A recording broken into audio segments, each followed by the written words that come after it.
안녕하세요. 3 그리고 4주의 일진사주 명리학 제411강 시작하도록 하겠습니다. 자, 오늘은 양력으로 2019년 12월 22일이고요. 음력으로는 2019년 11월 26일입니다. 오늘 주어지는 명식은 기해년, 병자월, 계사일이 되겠고요. 오늘의 일진은 계사가 되겠습니다. 자, 오늘 공부해야 할 명식은 계수일간이 자월에 태어난 사주 명식이 되겠죠. 제일 먼저 사주에서 가장 중요한 글자 일간이라고 하는 글자, 그 다음에 중요한 글자 월령이라고 하는 월지라고 하는 글자가 될 것입니다. 그래서 계수라고 하는 것에 대해서 한번 살펴보도록 하죠. 어저께 임수에 대해서 공부했는데 임수라고 하는 것은 양수라고 했고요. 오늘 공부하는 계수는 음수다라고 볼 수가 있겠습니다. 음수인 계수라고 하는 것은 대체적으로 비율할 때 우로수라고 비율합니다. 우로수. 그래서 어저께 공부했던 양수인 임수라고 하는 것은 뭐라 그랬죠? 대해수라고 해서 큰 바다라든가 강호수라고 본다라고 하면 우로수라고 하는 것은 하늘에서 내리는 비라든가 이슬 같은 것이 해당이 될 것이고요. 이거는 봄, 여름, 가을 정도의 비나 이슬이 되는 것이고 동절 같은 경우에는 비가 아니라 눈이 될 것이고 이슬이 아니라 서리가 아마 될 것입니다. 그래서 날이 따뜻할 때 개수라고 하는 것은 하늘에서는 비나 이슬 같은 것으로 볼 수가 있겠고, 그 다음에 동절에는 눈과 서리 같은 것으로 볼 수가 있겠습니다. 물론 개수라고 하는 것을 운무라고 보기도 합니다. 운무라고 하는 것은 뭐예요? 구름 같은 옅은 새털 구름 같은 것이라든가 아니면 가을 같은 때 강가에 이렇게 피어오르는 물안개 같은 것 을 운무라고 표현하기도 하죠. 그래서 이 개수라고 하는 것을 운무로 보기도 한다라고 하는 것으로 보기도 하고요. 그 다음에 지상에 있을 때 개수라고 하는 것은 작은 물 같은 거거든요. 그래서 옹달샘이라든가 아니면 작은 시냇물 같은 것도 개수로 볼 수가 있다라고 이렇게 추측해 볼 수가 있겠습니다. 이렇게 비유를 해서 본다라고 하는 것은 꼭 개수라고 하는 것을 비나 이슬 내지는 옹달샘 이렇게만 절대적으로 보는 것이 아니라 개수라고 하는 습성을 이해하기 위해서 이렇게 비이슬 같은 어떤 우로수라고 하는 것으로서 비유를 하는 것이지, 절대적으로 임수는 강으로 보고 개수는 우로수로 본다 이렇게 보는 것은 아니다. 항상 음양의 개념이라고 하는 것은 상대적인 개념이기 때문에, 예를 들어서 큰 개천이 두 가지 개천이 있어요. 하나는 한강 같은 것이 있고 그 지류인 안양천 같은 것이 있습니다. 그러면은 그 두 개만 놓고 봤을 때 한강은 임수가 되는 것이고 지류인 안양천이라든가 여러 가지 하천 그 본류에서 따라서 들어가는 작은 지류 같은 경우는 개수가 될 것입니다. 그래서 천편일률적으로 이렇게 절대적인 개념으로서 음양을 나누는 것은 아니다라고 이렇게 생각하시고, 그렇다 하더라도 개수를 이해하기 위해서는 그냥 우로수 정도, 비이슬, 땅에서는 옹달샘, 시냇물 정도 내지는 정화수 같은 것도 이렇게 볼 수가 있어요. 그래서 사람이 먹을 수 있고 맑고 깨끗한, 그죠? 청징하는 그런 성향을 가지고 있는 것을 개수라고 생각하시고, 항상 개수를 생각할 때는 내가 지금 당장 마셔도 아무 탈이 없을 정도의 맑고 깨끗한 물을 개수라고 생각하시면 된다 이렇게 보시면 되겠고, 어저께 공부했던 임수하고 살짝 비교를 한다라고 하면 임수라고 하는 물은 개수에 비해서 굉장히 크고 많은 양의 물을 뜻하는 것이고요. 그래서 비유를 할 때 바다 같은 것을 비유를 하게 되는데, 이러한 큰 물 같은 경우에는 그냥 가만히 있기보다는 물의 양이 많아지면 많아질수록 어떻게 돼요? 물이 깊어질 것이고요. 예를 들어서 경사진 곳에 물이 흐른다라고 하면 급경사 같은 데에서 흐르는 물은 물살이 굉장히 빠르고, 그죠? 그 다음에 지나 있는 모든 것들을 이렇게 휩쓸고 내려갈 수 있는 그런 힘을 가지고 있습니다. 가끔 겨울 같은데 게릴라성 폭우 같은 것이 한 번씩 내려오게 되면 강원도라든가 저 경상도 쪽 산지 많은 쪽에는 뭐예요? 물들이 엄청난 파괴력을 가지고서 큰 바위 덩어리들도 위에 있던 바위도 이 하류로 자꾸 옮겨갈 수 있는 그런 힘을 가지고 있는 것입니다. 그래서 임수라고 하는 것은 충분한 그런 성질, 그 다음에 범람할 수 있는 그러한 성질을 가지고 있다라고 하면, 개수는 임수하고 달리 그냥 작고 맑고 깨끗한 물이기 때문에 개수는 좀 왕하다 하더라도, 세력이 있다 하더라도 이렇게 충분한 성질이라든가 범람하는 그런 성질은 가지고 있지 않습니다. 그래서 똑같은 물이라 하더라도 임수는 왕했을 때 무토로서 제방하는 것을 좋아한다라고 말씀을 드렸고요. 개수는 아무리 왕하더라도 아무리 왕하더라도 무토라든가 기토로서 제방하는 것은 잘 쓰지 않는다. 잘 쓰지 않는다라고 말씀을 드렸기 때문에 부득이한 경우 같은 경우에는 개수도 무토를 쓸 수 있는 경우는 있습니다. 그런 경우가 어느 때냐면 개수가 이렇게 자월이라든가 해월 같은 데 태어났을 때 중요한 것 임수라고 하는 것이 이렇게 투출되게 되면 이때는 비록 일간 자체가 개수라 하더라도 임수가 투출하게 되면 이거는 수가 왕한 계절에 임수 투출이면 뭐예요? 마치 물이 범람해서 옆에 있는 작은 옹달샘이 큰 물에 의해서 휩쓸려서 같이 섞여버리는 거하고 똑같은 현상이 나타난다라고 볼 수가 있는 겁니다. 그래서 이런 경우에는 비록 개수라 하더라도 반드시 무토로서 이 임수라고 하는 것을 제방을 해야지만 이 임수하고 개수하고 서로 섞이지 않는다라고 해요. 같은 물이라 하더라도 또 물이라고 하는 것 자체가 맑고 깨끗함, 즉 청징함을 좋아한다 하더라도 임수에 비해서 개수가 더 맑고 깨끗하다라고 볼 수가 있어요. 그래서 술로 비유를 하더라도 어느 카페에서 어떤 분들이 임수는 막걸리다라고 이렇게 비유하시는 분이 있는데 저도 그렇게 생각을 합니다. 임수는 약간 탁기를 가지고 있는 것이 바로 임수고요. 개수라고 하는 것은 물을 갖다가 정수기로서 맑고 깨끗하게 걸러서 진짜 티끌 하나 없이 맑고 깨끗한 것이 개수거든요. 그래서 술로 비유를 하자면 임수는 막걸리라든가 약간 탁주 같은 그러한 약간 부유 물질이나 저는 막걸리 굉장히 좋아합니다만 그런 것이 임수라고 하면 개수는 그야말로 증류주 같은 거 있잖아요. 그냥 그렇게 해서 참이슬 같이 이렇게 티끌없이 이렇게 맑은 술 이런 것들이 바로 개수로 볼 수가 있는 겁니다. 근데 개수가 임수를 보게 되면 임수가 개수를 섞어버리죠. 그러면 개수하고 임수하고 분별이 없게 됩니다. 그러면 개수는 원래 맑고 깨끗해야 되는데 임수에 의해서 개수가 탁해질 수 있는 그러한 현상이 나타나는 것이죠.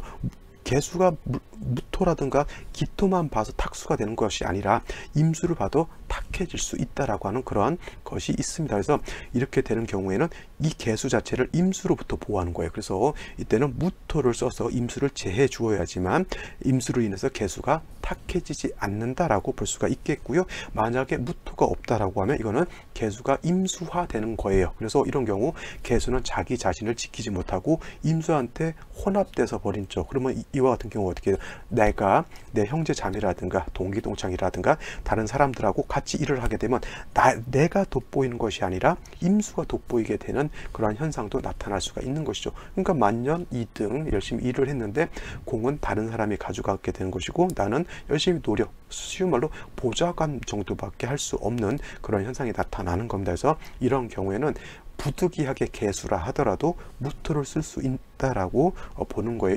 이런 경우는 굉장히 좀 제한적으로 쓰는 것이다라고 볼 수가 있겠죠. 그래서 개수라고 하는 것 이렇게 원래 원칙적으로 토를 쓰지 않지만 경우에 따라서는 또 임수가 투출했을 때는 그때는 무토를 쓰는 경우도 있다. 단 그렇지 않고 임수가 투출하지 않은 경우에는 무토도 기토도 쓰지 않는다라고 하는 것이 개수의 일반적인 특성입니다. 그래서 개수 일간들이 토 보는 것을 그렇게 썩 좋아하지 않습니다. 아시겠죠? 그래서 이 개수의 특징이라고 하는 것을 좀 알아야지만 개수에 대해서 배합을 맞출 때 용신을 찾고 격을 맞출 때 이 일간의 특징을 알아야지만 잘 배합될 수 있는 중화된 사주를 찾을 수 있다 이렇게 볼 수가 있는 것이죠. 다음 월령에 대해서 한번 알아보도록 하겠습니다. 자, 개수가 태어난 월령 자월이죠. 자월이라고 하는 계절은 겨울에 해당이 되죠. 겨울이면서 제가 몇 차에 걸쳐 말씀드렸지만 음이 아주라기보다는 가장 극성한 때에 해당이 된다라고 볼 수가 있습니다. 극성한 때. 그래서 자월 같은 경우가 12개월 12달 중에서 가장 음이 강하면서 가장 라고 볼 수가 있겠고요. 자월이라고 하는 것은 계절이 대설과 동지로 이렇게 구분이 될 수 있는데 대설이 지나면서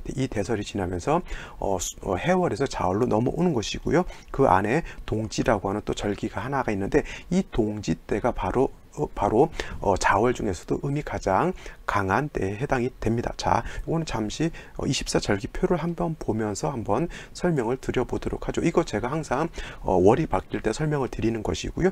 이게 월은 양력으로 2월부터 이렇게 1월까지 이렇게 표현될 수가 있는데, 우리 명리에서는 이렇게 2월, 3월 이렇게 쓰지 않고요. 인묘, 진월, 사오, 미월, 신유, 술월, 해자, 축월 이렇게 지지, 12지지로서 이렇게 월을 표현하고요. 각 월마다 이렇게 2개씩 절기가 들어가 있습니다. 이거는 이제 내가 한 달에 한 번씩은 꼭 설명을 드리니까 여기에 대해서는 좀 더 구체적인 설명은 안 하겠고요. 오늘 제가 말씀드리고 싶은 거는 5월에는 망종과 하지가 들어가 있는데 이 하지를 말씀드리고 싶은 거고요. 오늘 같은 경우 자월이잖아요. 자월은 말씀드렸지만 대설이 돼야지만 이 해월에서 자월로 넘어올 수 있는 것이고, 그 다음에 자월 안에는 동지가 들어있다라고 하는 거에서 다른 절기들은 이 위에 있는 이 절기들이 중요하지만 밑에 있는 절기 중에서 그래도 좀 의미가 있는 것은 하지와 동지라고 하는 것인데, 왜냐하면 동지 때는 아까 말씀드렸지만 음이 가장 강하고 양이 가장 약해요. 그래서 동지 때 밤이 가장 길고 낮이 가장 짧죠. 이거는 기상청에서 날마다 해 뜨는 시간, 해 지는 시간을 계속 인터넷 같은 데라든가 스마트폰 같은 거 보면 이렇게 볼 수가 있겠고요. 이거 항상 사람들이 뭐라 그럴까요? 그래서 밤이 가장 길다, 낮이 가장 짧다라고 말씀드리고, 그 다음에 음이 가장 길기 때문에 이때는 음이 가장 상한가를 쳤다라고 하는 거예요. 그래서 음은 더 이상 강해지지 않고 이때부터 양이 조금씩 발생한다라고 하는 겁니다. 그래서 여기서 어떤 것이 유래가 되냐면 연의 시작을 동지설로 볼 것이냐 아니면 입춘설로 볼 것이냐라고 보는 그런 설이 있게 됩니다. 왜냐하면 동지가 지나면서 일음이 시생을 하기 때문에 한 해 양이 시작되는 것이 바로 동지 때부터 시작하기 때문에 동지를 기준으로 해서 한 해가 바뀌는 것으로 보느냐, 이것이 동지세수설, 동지설이라고 하는 것이고요. 저희 같은 경우 대부분의 명리를 보시는 사람들은 입춘이 지나야지만 월이 바뀌는 걸로 보고 있고, 각종 스마트폰에서 쓰는 앱 같은 것들도 대체적으로 입춘을 기준으로 해서 연이 바뀌는 걸로 하고 있습니다. 그래서 물론 이제 입춘설은 기본적으로 이제 취용하는 그런 약간 통설적인 개념이다라고 하면, 동지설은 한번 연구해 볼 만한 필요는 있다라고 하고 가끔 저한테 문의 주시는 분이 있습니다. 그래서 저한테 입춘설을 보시느냐 아니면 동지설을 보시느냐 이렇게 질문하시는 분이 있는데, 저는 입춘설을 이게 따른다라고 말씀을 드리는데 동지설에 대해서도 한번 연구 좀 해주십사라고 하는 그런 분들이 있긴 한데, 물론 이제 연구해 볼 가치는 있고요. 저도 시간이 된다거나 하게 되면 한번 동지설에 대해서도 한번 심도 있게 한번 연구를 한번 해볼까라는 생각은 하고 있지만 아직 거기까지 능력이라든가 그 여력이 미치지 못하고 있습니다. 그래서 동지라고 하는 개념이 그런 개념이 있고요. 그 다음에 하지라고 하는 것은 반대로 양이 가장 극성한 때에 해당이 되면서, 양이 가장 극성하기 때문에 하지를 지나면서는 이제 양이 점점 기울고 음이 점점 발생을 한다라고 볼 수가 있어요. 그래서 동지와는 반대로 하지 때는 낮이 가장 길고 그 다음에 밤이 가장 짧다라고 볼 수가 있는 겁니다. 아시겠죠? 그래서 요거를 이런 식으로 한번 살펴보도록 하자고요. 이거는 아까 평면적으로 봤던 요 24절기를 한번 입체적으로 이렇게 구궁에다 놓고 본다라고 하면, 자월, 여기가 자월이잖아요. 자월부터 축, 인, 묘, 진, 사, 오, 미, 신, 유, 술, 해 이렇게 돌아가게 됩니다. 그래서 요 자월 때 절기의 대설 동지가 이렇게 돌아와 있는 것이고요. 5월에 망종과 하지가 들어와 있습니다. 제가 요 뒤에다가 태국 문양을 약간 비틀어 가지고 이렇게 놨다라고 하는 건 뭐냐면, 빨간색은 양을 표현하는 것이고요, 파란색은 음을 표현한다라고 생각하시면 될 겁니다. 그래서 자월 동지 때 양이 가장 강하죠. 양의 모양이 여기에 동그라미가 굉장히 크죠. 그 대신에 빨간색 음은 여기서 가장 약해요. 그래서 음이 가장 왕할 때가 요 자월에 해당이 되는 것이고, 그 다음에 양이 가장 약할 때가 요 때에 해당이 되면서 점점 양이 이렇게 커간다라고 보시면 되겠습니다. 반대로 하지 때는 빨간색 양이 이때가 5월에 가장 많다라고 보시면은 이 하지 때 음은 가장 작죠. 그러면서도 하지가 지나면서 음은 점점 밑으로 커진다라고 볼 수가 있겠어요. 물론 이제 오행이라고 하는 것을 음양으로 구분되게 되면 인묘진 사오미는 목화이기 때문에 양에 해당이 되는 것이고요. 그 다음에 신유술 해자축은 금수에 해당이 되기 때문에 음에 해당이 된다라고 볼 수가 있죠. 그래서 자월서부터 시작을 해가지고 점점 목화로 가면서 양은 점점 커가는 것이고, 그 다음에 5월의 하지를 기준으로 해서 이제 금수향으로 이제 넘어가잖아요. 그러면 이때부터는 양은 점점 줄어들면서 음은 점점 강해진다, 이렇게 보면 되겠습니다. 그래서 이 음양의 조화에 따라서 사람도 변하고요, 그 다음에 동물도 변하고 식물도 변합니다. 봄이 돼서 따뜻하게 되면 개구리 튀어나오게 되고, 사람들도 겨울에 입었던 두꺼운 옷은 이제 장롱 안에 넣어놓고 봄옷을 꺼내 입게 되죠. 그 다음에 봄이 되게 되면 농사도 지을 수가 있겠고, 그 다음에 여름이 되면 더 얇은 옷을 입을 수가 있겠고, 해수욕장을 갈 수도 있습니다. 한겨울에 해수욕장을 가시는 분들도 있겠지만 거기서는 들어가서 수영을 할 수는 없겠죠. 물론 이제 차력쇼 하는 분들이 이제 건강에서 뭐 냉수 마찰 하는 그런 차원에서 하지만 그건 일반적이지 않다라고 하는 겁니다. 그래서 제가 말씀드리고 싶은 거, 동지와 하지의 개념이라고 하는 것이 이렇게 나눠진다라고 하는 것이고, 동지설, 입춘설이라고 하는 것도 있다라고 하는 것, 그 다음에 24절기를 외우실 때는 아까처럼 일률적으로 평면적으로 외우지 마시고 이렇게 구궁 안에다 놓고 외우시는 것이 더 학습 능률을 올리는데 도움이 된다라고 봐서 제가 이렇게 별도로 도표를 만들었으니까 한 번씩 살펴보시기 바랍니다.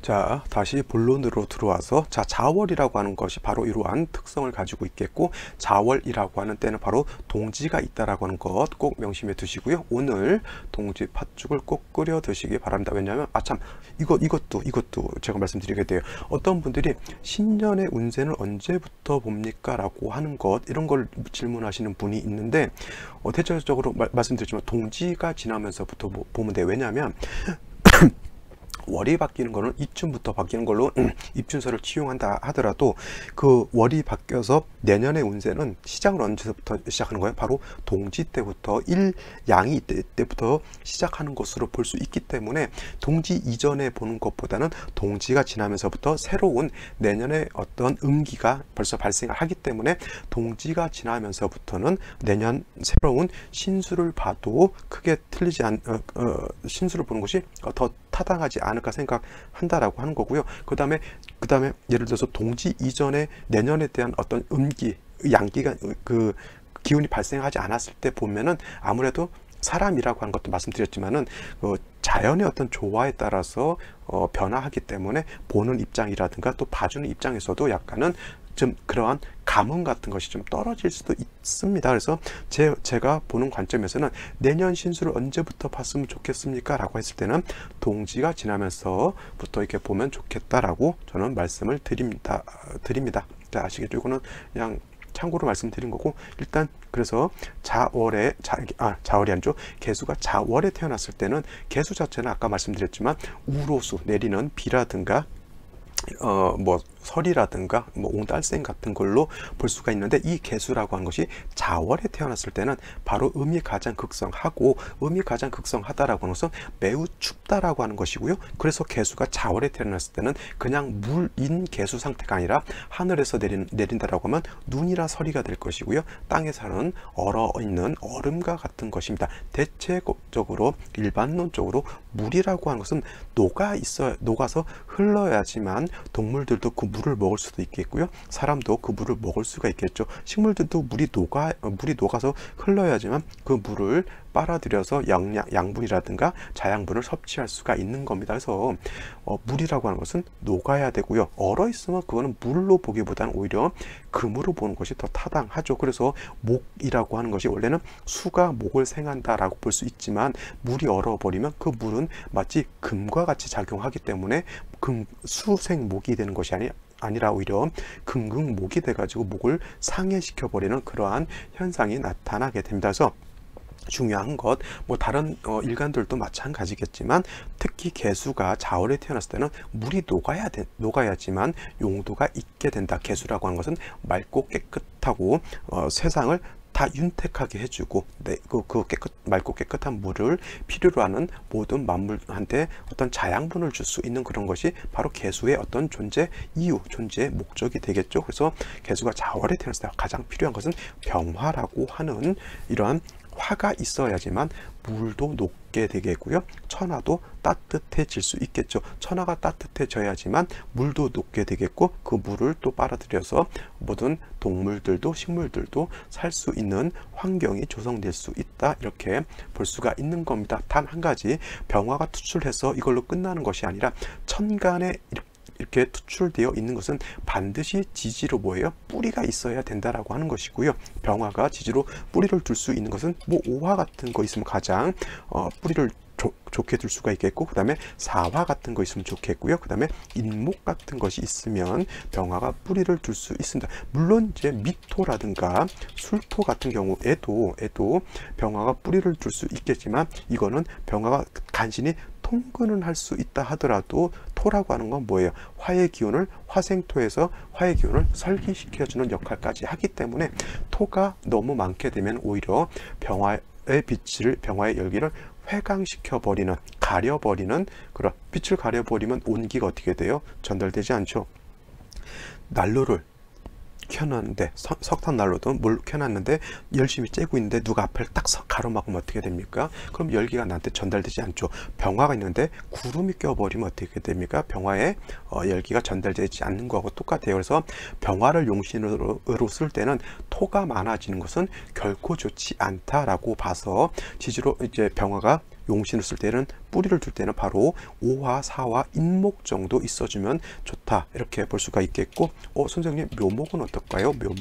묘목은 목이긴 하지만 병화가 이 묘목 안에는 통근을 할 수가 없기 때문에 별로 용도가 없어요. 그래서 인목이냐 묘목이냐 차이가, 똑같은 목인데 뭔 차이가 있을까요? 이렇게 질문 주시는 분도 간혹가다 있습니다만은 이거는 차이가 엄청나게 큽니다. 왜냐하면 병화는 인의 장생이고 인중 병화의 뿌리를 둘 수 있고, 간목인 양목이 병화를 생할 수가 있다라고 보면, 묘목 안에는 을목인 승목이 있기 때문에 오히려 화를 꺼뜨릴 수 있는, 물에 젖은 나무는 불을 피울 수 없습니다라고 이렇게 볼 수가 있겠죠. 또 어떤 분들이 이걸 또 이렇게 질문 물어보시는 분들이 있어요. 공부 좀 하신 분들이죠. 선생님, 병화는요 태양지화이기 때문에 뭐 하늘에 떠 있는 태양을 뭐 나무로서 이렇게 뭐 필요합니까? 오히려 병화가 있어야지만 목도 자라고 그런 겁니다 라고 이렇게 말씀하시는 분들도 있는데, 제가 아까 말씀드렸죠. 음양의 개념이라고 하는 것은 천편일률적으로 병화는 태양이다라고 보지 않는다라고 할 수가 있는 겁니다. 개수가 자월에 태어났는데 어떤 사람은 석유난로 조그만 거 하나 떼우고 있는 사람이 있는 거 하면, 어떤 사람은 큰 온실을 가지고 있는 사람들도 있을 수가 있어요. 그럼 조그만 손난로 갖고 있는 사람은 정화를 갖고 있는 것이고, 큰 온실을 가지고 있는 사람은 그거는 병화를 갖고 있는 것이잖아요. 그죠? 용도가 다릅니다. 그 온실을 갖고 있으려고 하면 그 안에다 석유난로라 뭐든 뭘 열기를 또 해줘야지만 온실이 더 따뜻해질 수 있는 것이죠. 그죠? 그러니까 음양이라고 하는 개념, 오행이라고 하는 개념을 너무 틀에 박힌 채로 생각하게 되면 답이 나오지 않는다라고 보면 되겠습니다. 그래서 개수가 자월에 태어났을 때는 바로 이렇게 화가 있어서 따뜻하게 조우하게 되면은 개수도 높게 되고요. 그 다음에 천하도 따뜻해지기 때문에 모든 만물이 온윤, 따뜻하고 윤택하게 살 수 있는 그러한 여건이 될 수 있겠고요. 근데 한 가지 더 말씀드리면, 개수가 자월에 태어나게 되면 일간 자체가 약할까요, 왕할까요? 당연히 일간이 왕합니다. 근데 중요한 거는 뭐냐면, 개수는 아무리 왕하다 하더라도 개수라고 하는 것은 작은 물이기 때문에, 개수가 왕하다라고 하는 것은 그냥 물이 양이 조금 작은 물 중에서 좀 물이 좀 많다라고 볼 수는 있는 거예요. 근데 이 개수 많은 물이 고여 있으면 어떻게 됩니까? 썩게 되겠죠. 그래서 개수는 해월에 태어났든 자월에 태어났든 금 있잖아요. 뭐 신금이라든가 유금 같은 것들, 이런 것들이 한 점 정도는 있어서 개수를 생수해서 개수의 근원, 개수의 뿌리, 개수가 계속 흐를 수 있는 근원을 마련해 주어야지만 개수가 썩지 않고 고이지 않고 계속 흐를 수 있다. 겨울에 물도요, 계속 흘러야지 되는 것이지 고여 있으면 물이 탁해지는 거고 똑같기 때문에 그래요. 그래서 천간으로 신금을 보게 되면, 예를 들어서 이렇게 신금이 개념 없이 있게 되면 안 되겠죠. 물론 자수 위에는 이 신금이 들어올 수 없는데, 저는 무엇을 말씀드리려고 하냐면 병화하고 신금하고 같이 붙어 있으면 안 된다라고 하는 거를 말씀드리고 싶어서 이렇게 하는 거죠. 자, 개수는 왕해도 신금의 생수를 받아야지만 계속 흐를 수가 있겠죠. 그 다음에 자월은 매우 춥기 때문에 화가 있어 주어야지만 따뜻하게 해줄 수가 있다라고 하는 겁니다. 근데 이것이 붙어 있으면 병하고 신금하고 탐합하기 때문에 병화는 따뜻하게 하는 조우 역할을 안 하게 되겠고요. 신금은 병화하고 탐합을 하기 때문에 개수를 생하지 않는다라고 하는 아주 매우 이루어지지 않아야 될 상황이 이루어지는 것으로 볼 수가 있겠습니다. 그래서 신금 같은 것이 필요하다라고 하면 천간에 투출하려고 하면 병화하고 원격돼야 되는 것이고요. 지지로 그냥 유금 같은 거 하나만 있어준다 하더라도 뭐예요? 이것도 나쁘지 않다. 이렇게 볼 수가 있겠습니다. 가장 중요한 것, 개수가 자월에 태어났을 때 병화가 있어야 된다. 병화가 없으면 정화를 써도 되는데 병화보다 정화는 공력이 많이 떨어진다라고 볼 수가 있겠고, 병화가 됐건 정화가 됐건 있으면 지지로 항상 뿌리가 있어 주는 것은 당연한 기본인 것이다. 이렇게 보시면 되겠습니다. 자, 다음으로 오늘의 명식 살펴보고 생시 보도록 하겠습니다. 자, 오늘의 명식 보도록 하죠. 이거는 정리를 다 하셨으리라고 생각하고요. 제 일진 강의는 일간을 꼭 설명을 하고요. 원령도 꼭 설명을 합니다. 그래서 원령 자월하면 벌써 30번을 설명하기 때문에 특별히 외우려고 생각하지 마시고 강의를 이렇게 꾸준하게 들어주시는 것이 매우 중요하다라고 생각하고요. 개수에 대해서도 한 달이면 벌써 3번 정도를 설명하고 1년이면 36번 정도를 설명합니다. 이것도 굳이 외우려고 하지 마시고 한 1년 정도 꾸준하게 들으신다라고 하면 사주 보는 방법에 만큼은 타에 지지 않을 만큼의 어떤 안목을 기를 수 있다. 거기다 대고 대운만 좀 분석할 수 있는 능력을 갖게 되면 정말 내 사주는 내가 볼 수 있는 그러한 타에 의지하지 않고, 그 다음에 여러 가지 술수 뭐 신살이라든가 이런 잡다한 것에 끄달리지 않고 내 사주를 내가 볼 수 있는 안목을 가질 수 있다라고 하는 그러한 식견을 가질 수 있다라고 하는 것 꼭 생각해 두시고 그냥 틈틈이 이렇게 한 번씩 꼭 들어보시기 바랍니다. 그리고 필요할 때는 내가 예를 들어서 간목이 자월에 태어났을 때 한번 알고 싶다 하면 찾아서 들으시면 됩니다. 그러니까 날마다 어차피 벌써 1년 넘게 하고 있고 앞으로도 계획상으로는 그치지 않고 내가 힘 닿는 데까지는 꾸준하게 한번 해볼까 생각 중이니까 그렇게 사전식으로 필요할 때 그때 찾아서 들으시는 것도 뭐 도움이 되지 않을까 이런 생각이 들고요. 자, 일단 오늘 명식 개수가 자월에 태어난 사주국세가 되겠고요. 격이라고 하는 것도 꼭 한번 살펴봐야 된다라고 했죠. 격을 볼 때는 일단 일간과 원령과의 관계를 먼저 보는 거예요. 일간이라고 하는 것, 개수라고 하는 건 하는 음수에 해당이 되는 것이고 자수도 뭐예요? 음수에 해당이 된다. 자 안에는 항상 지장간을 놓고 한번 봐야겠죠. 자 안에는 지장간이 뭐가 있을까요? 임수라고 하는 것, 개수라고 하는 것이 이렇게 들어가 있습니다. 그래서 자라고 하는 것은 캡슐이다 생각하면 지지는 자축임이 진사오미 신유술의 12개의 지지는 그냥 캡슐이다라고 생각을 하시고 그 안에 천간이 이렇게 하나씩 몇 개씩 들어가 있는데 그 안에 있는 지장간을 갖다 내가 꺼내 쓴다라고 하면 이렇게 생각하시면 되게 지장간은 어렵지 않게 생각할 수 있을 거예요. 근데 이 중에서 쓸 수 있는 지장간과 쓸 수 없는 지장간이 있다라고 하는 것이고 특히 자 안에 있는 임수라고 하는 것은 잘 쓰지 않는다. 대체적으로 쓰지 않는다. 그냥 없다라고 이렇게 생각하셔도 되고요. 임수 가지고 격을 잡거나 자중에 있는 임수 가지고 격을 잡거나 자중에 있는 임수 가지고 용신을 취하지 않는다라고 보시는 것이 타당하다라고 생각하고 자 안에는 개수가 있는 거 개수만 있다 이렇게 보시기 바랍니다. 그래서 개수가 자월에 태어나게 되면 음수가 음을 본 것이고요. 원래 이거를 갖다가 포태법이라고 하는 것을 보게 되면 수의 제왕지에 해당이 되죠. 그래서 이 격이라고 하는 것, 어저께 임수가 자를 보면 양인격이라고 제가 말씀을 드렸지만, 양인격, 음가는 뭐예요? 양인을 논하지 않는다라고 이렇게 말씀드릴 수가 있겠습니다. 물론 음인은 이제 음가는 음인이라고 하는 것을 또 보긴 하는데, 음인은 그렇게 제가 사주를 볼 때 크게 뭐 신경을 안 써도 사주 보는데 지장이 없다 이렇게 봤다라고 하면, 여러분들은 일단 음인도 물론 공부를 하셔야겠지만 음인보다는 일단 양인 위주로 공부를 하시고, 양인이라고 하는 것은 양간만 있다. 간목은 묘가 양인이 되는 것이고, 병화무토는 오가 양인이 되는 것이고, 그 다음에 경금은 지지 유금이 양이 되는 것이고, 임수는 지금 자수가 양인이 된다 이렇게 보시고, 양인에 대해서는 제가 별도로 강의해 놓은 것이 있으니까 그거를 한번 더 찾아 들으시는 것도 나쁘지 않다 보시면 되겠습니다. 그래서 이거는 개수가 자월에 태어났다라고 해서 양인격이라고 볼 수 없겠고, 어떤 분들 개수가 개수를 봤으니까 이거는 비견이라고 해서 이거를 갖다가 비견격이다라고 이렇게 보시는 분들도 있는데, 원래 사주격 안에는 비견격이라고 하는 것은 없습니다. 그래서 이건 불론하고요. 그냥 개수가 자월에 태어나면 걸록격이다라고 보시면 됩니다. 일단 걸록격이 됐던 양인격이 됐던 뭐예요? 걸록격, 양인격, 일간이 약하다, 왕하다, 일간이 왕하다라고 하는 거예요. 일간이 왕한 사람들 대체적으로 자기 주관이 강하고요, 자존심도 굉장히 센 편입니다. 그래서 남들한테 지는 거 별로 좋아하지 않아요.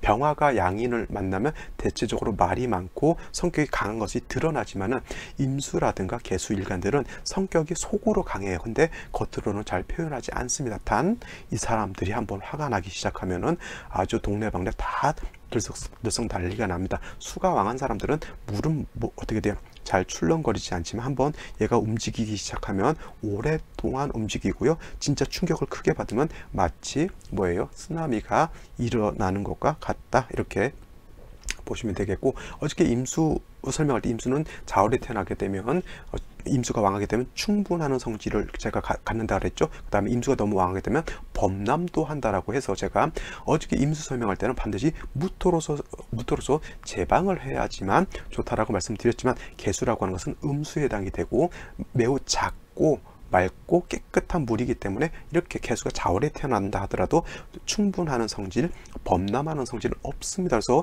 무토 기토를 쓰지 않아요. 그래서 병화로서 조우해주는 것만으로도 충분하다라고 말씀을 드렸는데, 오늘 명식을 보게 되면 일지에 사화라고 하는 것이 이렇게 들어와 있습니다. 사화, 잠깐만요, 이거를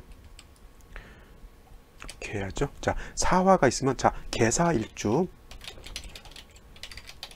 그 다음에 임오일주는 이거를 갖다가 농마동향이라고, 농마동행이 아니죠, 농마동향이라고 합니다. 농마동향은 재관쌍미라고도 하고요. 이거 유튜브에 제가 별도로 농마동향 재관쌍미 강의를 만들어 놨으니까 그걸 들으시고, 여기서는 그냥 간단하게만 말씀드리겠습니다. 농마동향 재관쌍미라고 하는 것은, 녹이라고 하는 것은 정관을 뜻하는 것이고요, 마라고 하는 것은 정제를 뜻합니다. 그래서 이 사화라고 하는 것 안에는, 이 사화 안에는 지장간이 뭐가 있냐면 무토, 경금, 그 다음에 병화가 있죠. 병화. 그래서 일간인 개수 입장에서 사화를 봤을 때 그 사화 안에 지장간은 무토, 병화가 있다라고 하는 거예요. 물론 이 경금은 인성도, 정인도 있는 것이 되는데, 무토는 개수 입장에서 정관인 것이고, 개수 입장에서 병화는 정제에 해당이 되기 때문에 농마가 같은 한 궁 안에 같이 있다라고 해서 농마동향 재관쌍미라고 표현하는 겁니다. 그래서 남녀불문 계사 일주들, 이모일주들은 대체적으로 남편덕, 처덕이 있다라고 그렇게 해서 추론을 하는 것이고, 그 다음에 돈과 명예를, 사주국세만 좀만 더 좋다라고 하면 돈과 명예를 얻을 수 있다라고 볼 수가 있는데, 오늘 같은 명식 자월에 태어났을 때 제가 가장 필요한 거 뭐가 필요하다 그랬죠? 병화가 반드시 필요하다라고 했기 때문에 계사일주 반드시 처덕과 남편덕을 가질 수 있다라고 볼 수가 있겠죠. 그 다음에 인성도 가지고 있습니다. 뭐 화 속에 숨겨져 있는 인성이지만 개수는 그래도 금이 조금이라도 있는 것이 좋다라고 했으니까 뭐 정인도 갖고 있는 거니까 저게 나쁘지도 않겠죠. 단 이제 사주국세 전반적으로 그것이 어떻게 짜여져 있느냐에 따라서 이 사화의 용도는 좀 달라질 것이다라고 볼 수는 있겠지만, 일단 자월이라고 하는 엄동설안의 사화는 반드시 좋은 역할을 할 수 있다라고 추론해 볼 수는 있겠죠. 그죠? 자, 연지를 보게 되면 해수라고 하는 것이 이렇게 있습니다. 요거 물론 어떤 분들 이게 사해충이 돼서 사화가 깨진다라고 이렇게 보실 수도 있겠지만, 제가 보는 관점에서는 이렇게 떨어져 있으면 충하라고 하는 그런 어떤 위협적인 것은 있다 하더라도, 충은 되지 않는다. 그렇죠? 위협은 되겠죠. 불을 펴놨는데 저기서 물이 막 이렇게 파도가 쳐오기 때문에 저 파도가 조금만 더 세게 오면 이 불을 꺼뜨릴 것 같은 그런 위협 같은 것은 있다 하더라도 그거는 잘 충이 되지 않는다라고 놓고 보시면 되겠고, 만약에 이렇게 되어 있으면 요거는 월일로 이렇게 사해충이 되는 것은 이건 당연히 충이 되는 겁니다. 그렇죠? 어쩔 수 없는 것인데, 이렇게 떨어져 있으면 충은 되지 않는다라고 볼 수가 있는데, 만약에 시가 해시였으면, 해시가 되면 이거는 사해충이 연지에 있는 해수하고 일지에 있는 사화가 충이 되는 것이 아니라 시지에 있는 해수하고 일지에 있는 해수하고 사화하고 충이 되겠죠. 그러면 이렇게 된다라고 하면 뭐예요? 이거는 사중에 있는 병화를 써야 되는데 왕수가 있어서 사화를 공격하는 것이죠. 그러면 좋은 남편, 좋은 배우자를 얻었는데 개수의 입장에서 비견겁자가 많아서 내 배우자 궁을 망가뜨려 버린 거죠. 그러면 좋은 남편, 현모양처 아주 좋은 내 남편을 만났는데 비견겁제의 어떤 쟁탈로 인해서 자 화가 깨져버리니까 사별을 한다거나 내지는 이혼하는 그런 수가 있다라고 볼 수가 있겠고, 자칫 잘못하면 몸이 약한 배우자를 만날 수도 있다, 이렇게 추론해 볼 수 있는 것이죠. 뭐 그렇죠. 추론할 수 있는 방법은 여러 가지가 있습니다. 그래서 화가 필요한 중에 이 사주 월간에도 병화라고 하는 것이 이렇게 투출되어 있어서 매우 좋은, 이 병화가 뿌리가 없으면 안 되는데 아까 말씀드렸지만 사화에 이렇게 뿌리를 두는 것 나쁘지 않다라고 말씀을 드렸습니다. 자, 연간에 기토가 있다라고 하는 것은 이 기토는 화의 기운을 설기시키는 역할을 할 뿐만 아니라 이 기토는 개수를 극해서 개수를 탁하게 만들려고 하는 그런 성향을 가지고 있습니다. 그래서 대체적으로 생시가 이제 어떤 생시가 오는지를 여러분들이 감을 잡았을 것 같아요. 생시는 뭐예요? 목이 있어서 화를 좀 더 생조해 주면 더 좋을 것 같고요. 그 다음에 목이 있어서 토를 제거해 준다라고 하면 기토가 개수를 탁하게 만드는 것도 막을 수 있다라고 이렇게 볼 수가 있는 것입니다. 아시겠죠? 그러면 생시 한번 보러 가보도록 하겠습니다. 자, 생시 간단하게 몇 개만 보도록 하죠. 자, 제일 먼저 임자시를 한번 살펴봐야겠죠. 제일 먼저 나오는 시 임자시를 본다라고 하면, 자, 자월의 해수까지 봤는데 시지에서도 자수를 보면 이거는 수가 너무 왕한 건데, 더하여 임수가 투출하게 되면 제가 아까 말씀드렸죠. 개수라고 하는 것은 맑고 깨끗한 물이기 때문에 대체적으로 기토를 치용하는 일은 없다라고 말씀을 드렸습니다. 그런데 임수가, 자월의 임수가 이렇게 투출하게 되면 이 임수는 시지, 월지, 연지에 뿌리를 두고 투출하기 때문에 이거는 물이 범람했습니다. 이거는 어쩔 수가 없어요. 물이 범람해가지고 거의 뭐 천하가 작은 물로 다 뒤덮이려고 하는 중에 태양이 간신히 떠가지고 얼어붙은 그 물들을 갖다 간신히 해동시키고 있는 그런 현상이 나타나게 되는데, 제가 이런 경우에는 부득이 무토로서 임수를 제방해야 된다라고 말씀을 드렸습니다. 근데 투출되어 있는 무토는 없습니다. 무토는 없는데 이런 때 좀 조심스럽게 쓸 수 있는 것은 이 사중 무토는 갖다가 쓸 수가 있어요. 사 안에는 무토, 그 다음에 뭐라 그랬죠? 경금, 그 다음에 병화 이렇게 들어 있습니다. 그래서 인중에 있는 무토 쓰지 말라고 말씀을 드렸고, 그 다음에 신중에 있는 무토 쓰지 말라고 말씀을 드렸고, 해중에 있는 무토도 쓰지 말라고 제가 말씀을 드렸는데, 비단 사중에 있는 무토만큼은 그래도 쓸 수 있는 건 뭐냐면, 사는 무토, 토가 여기에 녹을 얻게 되는 것이고요. 병화도 여기에 녹을 얻게 되기 때문에 이 무토는 약한 무토가 아니고 그 다음에 화의 생조를 받는 무토이기 때문에 쓸 수는 있습니다.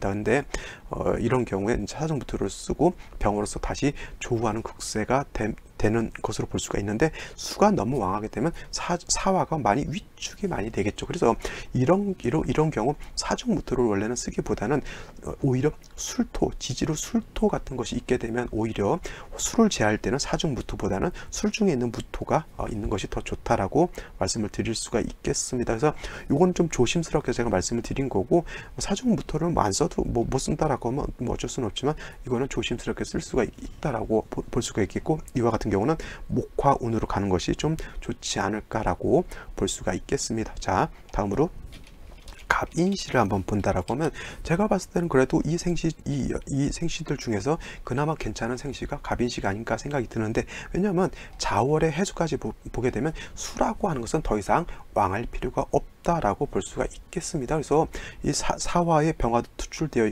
있고 하면 중화도 조후도 어느 정도 잘 이루어져 있는 것으로 볼 수가 있는데, 근데 한 가지 근심이 뭐냐면, 목이 없는 상태에서 수화만 있게 되면은 수화상전이 되는 거예요. 수하고 사주국세가 수화상전이 되기 때문에 사주국세가 약간 좀 불안하다는 얘기죠. 그런데 목이 이렇게 있게 되면, 목은 수의 기운을 설기해서, 수생목해서 수의 기운을 설기해서 이 화는 목은 어떻게 돼? 다시 화를 생해주는 그런 역할을 할 수 있기 때문에 수화의 사이를 통관시켜주는 그러한 역할을 한다라고 볼 수가 있고요. 그 다음에 다시 또 말씀드리지만, 기토가 있어서 개수를 탁하게 하는 것을, 간목이 있게 되면 기토를 갖다가 약간 걸러주는, 탁하게 만든 물을 갖다가 맑게 정화시켜주는 그러한 역할도 할 수 있기 때문에 제가 봤을 땐 갑인시 나쁘지 않고요. 똑같은 목이라 하더라도 을묘시는 공력이 거의 천지 차이가 난다라고 볼 수가 있겠습니다. 을묘는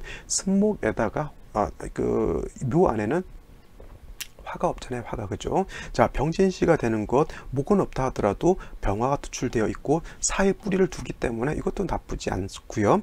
정사시도 나쁘지 않습니다. 그냥 이것도 좀 목이 좀 더 있었으면 되는데, 이거 정사시가 돼서 화가 너무 많은 것 아니냐 이렇게 물어보시는 분들도 있는데, 자월에 해수 있으면 화가 저 정도 있어도 크게 나쁘진 않습니다. 근데 이것이 화가 벌써 4점이잖아요. 월간, 일지, 그 다음에 시주까지 있게 되면 이때는 금운으로 가도 나쁘지 않다는 얘기예요. 이거는 울로의 향배에 따라서 약간 차이가 있다 이렇게 보시면 되는 것이지, 화가 너무 많아서 나쁘다 이렇게 보시는 마시고요.